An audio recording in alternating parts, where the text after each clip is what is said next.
Assalamualaikum warahmatullahi wabarakatuh. Waalaikumsalam warahmatullahi wabarakatuh. Alhamdulillah wassalatu wassalamu ala Rasulillah sayyidina wa maulana Muhammad ibni Abdillah wa ala alihi wa sahbihi wa man tabi'ahu wa mawalah. Apa kabar jamaah, semuanya sehat?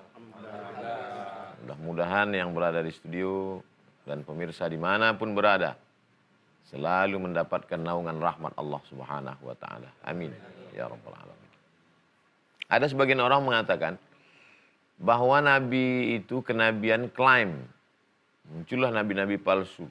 Sejak meninggalnya Nabi Muhammad SAW, Musailamah Al-Kadzab, sampai yang kita baca di berita, kita lihat di televisi, maka Nabi Muhammad SAW ditegaskan Allah.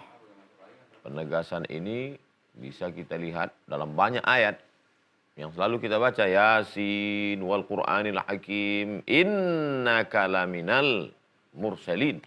Innaka, sesungguhnya engkau wahai Muhammad sallallahu alaihi wasallam, laminal mursalin. La kalau dibaca pendek menunjukkan penekanan makna. Laminal mursalin. Sungguh engkau adalah salah seorang dari rasul utusan Allah Subhanahu wa taala. Nah, mana ayat Al-Qur'an yang lain secara teks menyebutkan kenabian Muhammad sallallahu alaihi wasallam? Ini yang akan kita baca di antaranya surat Al-Jumu'ah. Tetap memohon perlindungan Allah dengan membaca ta'awuz. A'udzu billahi minasy syaithanir rajim. Apa kata Allah Subhanahu wa taala dalam surat Al-Jumu'ah ayat 2? Huwallazi ba'asa fil ummiyina rasulan minhum. Huwa Allah Subhanahu wa taala. Allazi yang ba'asa mengutus fil ummiyin di antara masyarakat yang buta huruf tidak bisa tulis baca. Rasulan, seorang utusan, seorang rasul yang membawa risalah. Minhum, sebagian dari mereka. Hum, mereka. Mereka siapa? Ummiyin, orang-orang yang tidak bisa tulis baca, yang buta huruf itu.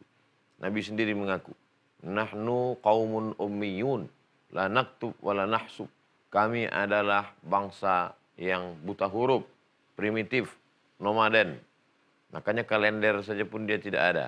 Kapan dilahirkan? Tahun gajah. Kapan peristiwa ini terjadi? Amul huzni, tahun duka cita, tahun kesedihan. Kapan peristiwa ini terjadi? Amul faydan, tahun banjir bandang. Sampailah pada masa pemerintahan Abu Bakar, Umar bin Khattab menerima surat dari Romawi dan Persia tapi tidak ada kalender. Bermusyawarah sahabat. Akhirnya Abu Musa al-Ash'ari meminta, malu kita kalau sampai surat tidak ada kalender. Setelah musyawarah, wa amruhum syura bainahum, menetapkan suatu perkara berdasarkan syura, akhirnya ditetapkanlah hijrah kelahiran Nabi Muhammad sallallahu alaihi wasallam. Ini menunjukkan bagaimana keadaan mereka. Tapi ini satu sisi kelemahan. Masyarakatnya buta huruf, tidak bisa tulis baca. Di antara mereka ada seorang nabi yang diutus Allah Subhanahu wa taala. Di balik itu semua justru kelebihan. Andailah Nabi Muhammad SAW itu berada di komunitas Yunani, peradaban yang dibangun oleh Sokrates, Demokritos, Thales, Aristoteles, para filosof, maka apa kata orang? Ya, yang dia sampaikan itu kan copy paste daripada filosof. Yang dia sampaikan itu kan adalah hasil-hasil pemikiran filosof Yunani sebelumnya. Tapi begitu lahir di tengah kebun kaktus yang tandus itu, tiba-tiba ada muncul satu kuntum bunga mawar yang cantik, indah, harum semerbak. Maka dia sebenarnya bukan produk dari lingkungannya, tapi dia datang dari Allah Subhanahu wa taala. Makanya tidak bisa tulis bacanya Nabi SAW itu adalah mukjizat. Jadi kalau ada orang sekarang mengatakan sebenarnya Nabi itu bisa baca, sebenarnya Nabi itu bisa menulis. Nih yang membantah. Huwallazi ba'asa fil ummiyina rasulan minhum. Allah yang mengutus seorang rasul, utusan pembawa risalah, minhum, dari bangsa mereka sendiri. Menjadi nabi bukan melamar, membawa proposal. Menjadi nabi tidak ada fit and proper testnya. Menjadi nabi adalah pilihan Allah Subhanahu wa taala. Makanya kita ini muslim. Nama orangnya muslim. Sifatnya Islam. Berserah diri kepada kehendak Allah, bukan kepada kita. Orang kalau masih menunjukkan keangkuhan, kesombongan, sulit dia untuk menerima Islam. Tapi ketika dia baca Al-Quran, wah ini sudah di luar nalar, sudah di luar kemampuan saya. Ini adalah datang dari Allah Subhanahu wa taala. Rabbana ya Allah, ma khalaqta hadza batila. Tidaklah yang kau ciptakan ini sia-sia. Ini datang dari Allah Subhanahu wa taala. Disitulah dia baru bersyahadat asyhadu an la ilaha illallah wa asyhadu anna Muhammadan Rasulullah. Siapa yang mengutus Nabi Muhammad? Allah, huwa. Siapa yang diutus? Muhammad sallallahu alaihi wasallam. Di mana dia diutus? Di tengah komunitas masyarakat yang tidak bisa tulis baca dan dia bagian dari mereka.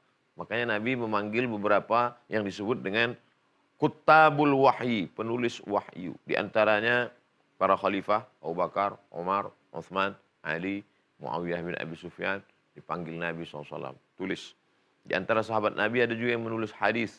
Itulah dia Abdullah bin Amr bin As. Ya Rasulullah, aku menulis. Ini membuktikan tidak semuanya buta huruf. Ada yang bisa menulis. Aku menulis semua yang engkau ucapkan.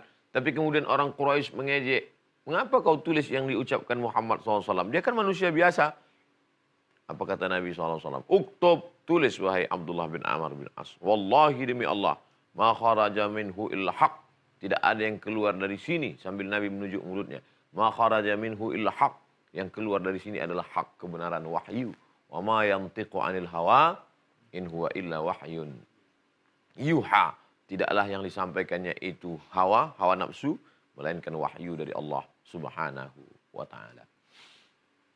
Lalu kemudian setelah jelas bahwa yang mengutus adalah Allah, dia adalah utusan Allah, diutus di tengah komunitas masyarakat yang tidak bisa tulis baca, apa tugas, apa misinya?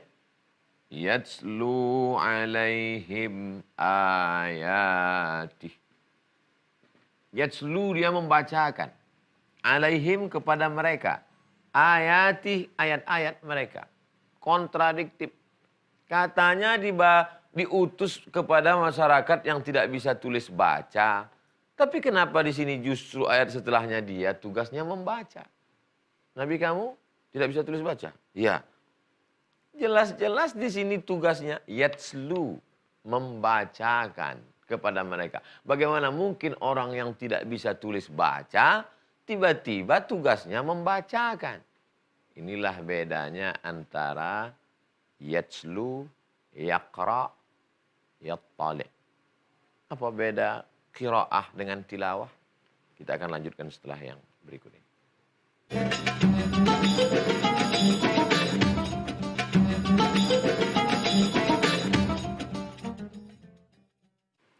Ada namanya MQK.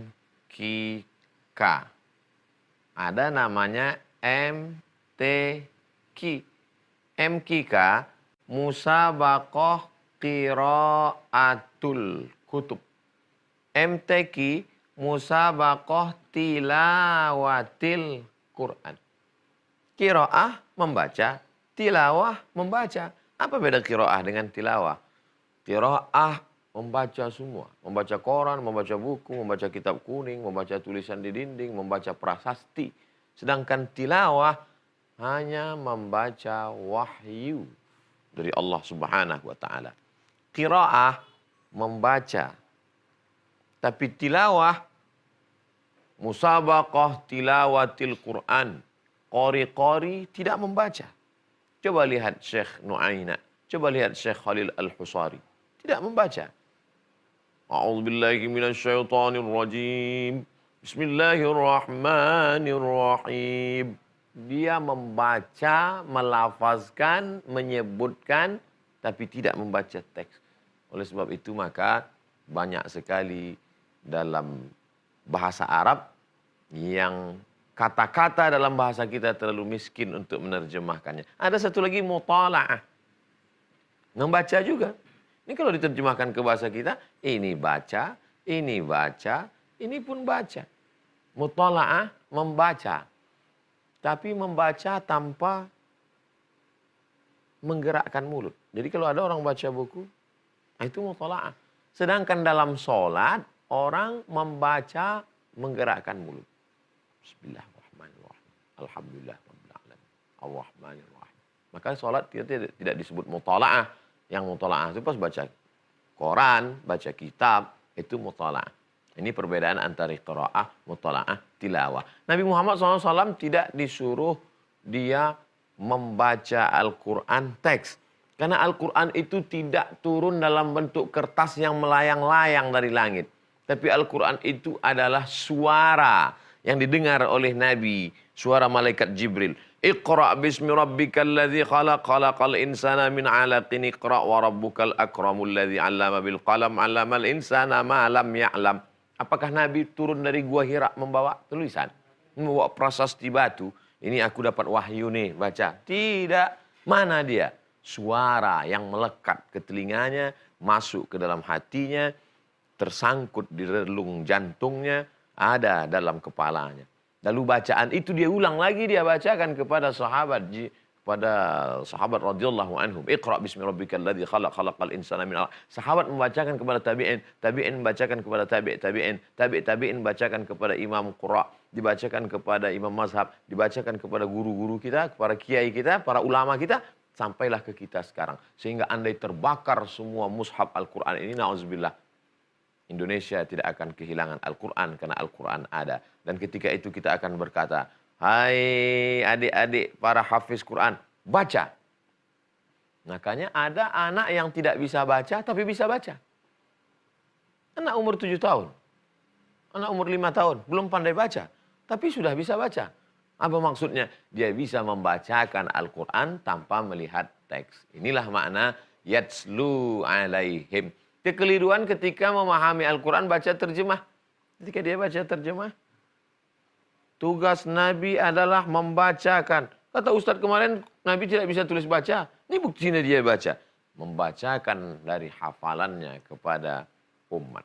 Yatslu alaihim ayatihi wa yuzakkihim. Dia mensucikan mereka.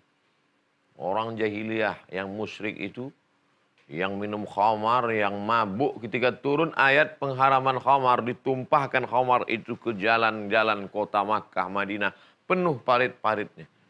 Bayangkan itu betapa mereka minum khamar itu luar biasa. Bisa suci bersih. Bagaimana? Ketika mereka mengucapkan asyhadu an la ilaha illallah wa asyhadu anna muhammadar rasulullah, maka sejak itu putih bersihlah catatan amalnya. Yuzakkihim. Nabi mensucikan mereka dari masa lalu mereka yang hitam. Namin muslimin yuznibu dzamban, mereka yang melakukan perbuatan dosa, summa yatatahhar, mereka mensucikan diri. Orang yang baru masuk Islam mandi mu'allaf, mandi baru masuk Islam, bersih, berkhitan, suci badannya, suci zahirnya, dan suci pula batinnya karena sudah diampunkan Allah segala dosa-dosanya. Yuzakkihim, tugas pertama membacakan. Setelah dibacakan dapat wahyu, mereka menjadi tersentuh hatinya. Setelah itu mereka masuk Islam, mensucikan diri. Ketika Nabi SAW bersedih pulang dari Taif, orang Saqif satu pun tidak ada mau menerima Islam, melempar dengan batu. 91 kilometer perjalanan Nabi dari kota Taif balik ke kota Makkah Al-Mukarramah dalam keadaan sedih. Di tengah perjalanan Nabi membaca ayat Al-Quran. Ketika Nabi sedang membacakan ayat Al-Quran, rupanya ada sekelompok jin mendengarkan bacaan itu. Apa kata jin itu? Inna sami'na Qur'anan ajaba. Kami mendengarkan dia membaca Quran ajaba, ajib, amat sangat menakjubkan. Amanna bihi, dan kami beriman. Masya Allah. Begitulah Allah menghibur hati Muhammad SAW. Orang Taif mengejek, melempar dengan batu, pecah tumit kakinya, basah terompah kayu. Tidak apa-apa orang Taif. Orang Saqif tidak beriman, tak apa. Tapi jin justru mendengarkan bacaan dan kemudian suci bersih mereka karena mereka bersyahadat masuk Islam dengan mengucapkan la ilaha illallah Muhammadur Rasulullah. Apakah hanya sekedar membacakan saja? Tidak. Wa yu'allimuhumul kitab.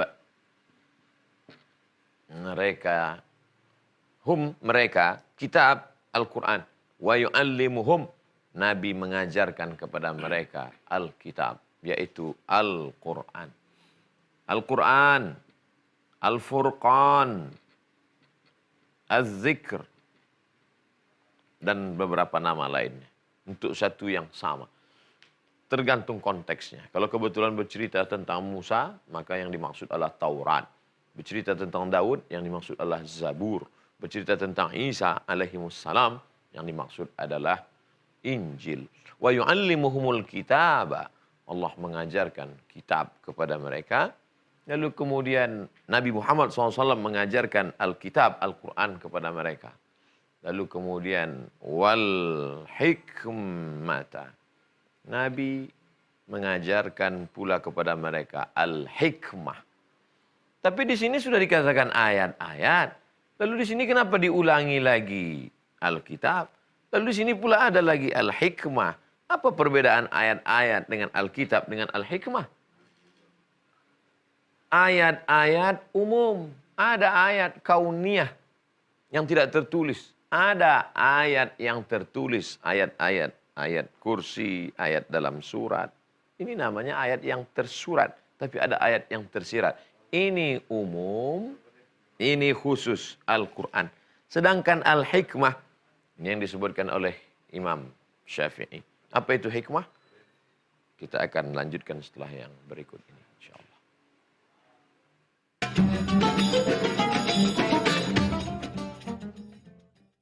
Yatslu alaihim ayatihi. Nabi Muhammad SAW membacakan kepada mereka ayat-ayat Allah. Ayat kauniyah, ayat alam semesta. Diajaknya mereka berpikir. Ayat Al-Quran, umum. Lalu kemudian dikhususkan. Wa yu'allimuhumul kitab. Diajarkannya kepada mereka Al-Quran. Lalu kemudian Al-Quran global, umum saja. Aqimus shalah, salatlah. Wa atuz zakah, berzakatlah. Tapi bagaimana dengan aplikasinya? Bagaimana dengan tata cara kaifiatnya? Maka penjelasannya ada juga. Wa yu'allimuhumul kitaba wal hikmah. Kata Imam Muhammad bin Idris Asy-Syafi'i meninggal tahun 204 Hijrah. Yang dimaksud dengan al-hikmah adalah as-sunnah. Sunnah Nabi SAW. Sallu kama ra'aitumuni usalli. Salatlah kamu sebagaimana melihat aku salat. Khudhu anni manasikakum. Ambillah cara ibadah haji dan umrah melalui aku. Man ahdatha, siapa yang membuat-buat ibadah ma laisa alaihi amruna fahuwa raddun. Maka dia amalnya tidak diterima, tertolak. Satu-satunya jalan mendekatkan diri dengan mengikut Muhammad sallallahu alaihi wasallam. Inilah tugas kenabian yang dilaksanakan oleh Nabi Muhammad sallallahu alaihi wasallam. Ya ayyuhar rasul, wahai Muhammad, balligh ma unzila ilaika min rabbik. Sampaikan apa yang sudah diturunkan Allah kepada engkau. Fa illam taf'al fama ballaghta risalatah. Kalau tidak kau sampaikan, maka sungguhnya engkau sudah tidak melaksanakan tugas misi ini. Wallahu ya'simuka minan nas. Jangan takut, Allah menjaga engkau dari seluruh manusia. Setelah ini diingatkan lagi bagaimana keadaan kondisi mereka sebelumnya. Wa in kanu, mereka dulu sebelum Nabi datang. Min qablu, sebelumnya. Sebelum datangnya kerasulan, kenabian. Lafi dhalalim mubin. Kanu, mereka, masyarakat Makkah, kafir Quraisy, tidak bisa membedakan antara hak dengan batil, mencampur adukkan, minum khamar, berjudi, berzina. Mereka semuanya sebelum itu lafi dhalalim mubin. La, tidak. Kalau panjang, la, tidak. Tapi di sini pendek, la, sungguh. La in syakartum, la azidannakum. Kalau kamu bersyukur, sungguh. Tapi kalau dibaca panjang, la, tidak. Sebelumnya mereka itu sungguh amat sangat berada dalam dhalalim mubin. Kesesatan yang nyata. Andai tidak ada risalah, tidak terbayangkan bagaimana keadaan mereka hari ini. Makanya dikatakan, marilah kita bersyukur kepada Allah yang sudah mengutus Nabi Muhammad SAW yang sudah mengeluarkan kita dari kegelapan menuju terang benderang, gelapnya kejahilan kepada terangnya iman dan Islam. Itulah makna dari ayat ini, menegaskan kembali tentang kerasulan Muhammad SAW, tugas-tugas dan fungsinya, dan bercerita bagaimana masyarakat dulu sebelum dia datang dan setelah kedatangannya. Disebutlah negeri itu dengan Al-Madinah Al-Munawwarah, kota yang terang benderang dengan cahaya. Bukan hanya cahaya zahir yang kelihatan, tapi juga cahaya batin jiwa mereka, bersih dari kemusyrikan, bersih dari kemunafikan, sampailah cahaya iman dan Islam ke hati umat sampai hari ini. Dan sampai pula dari kota suci itu 9.000 kilometer ke negeri kita Nusantara ini, dan akhirnya nenek moyang kita pun bersyahadat. Hari ini kita pula dipertemukan dalam majlis yang mengkaji ayat-ayat, mengkaji sunnah Rasulullah Sallallahu Alaihi Wasallam. Sampai di sini ada yang ingin ditanyakan? Baik. Bismillah.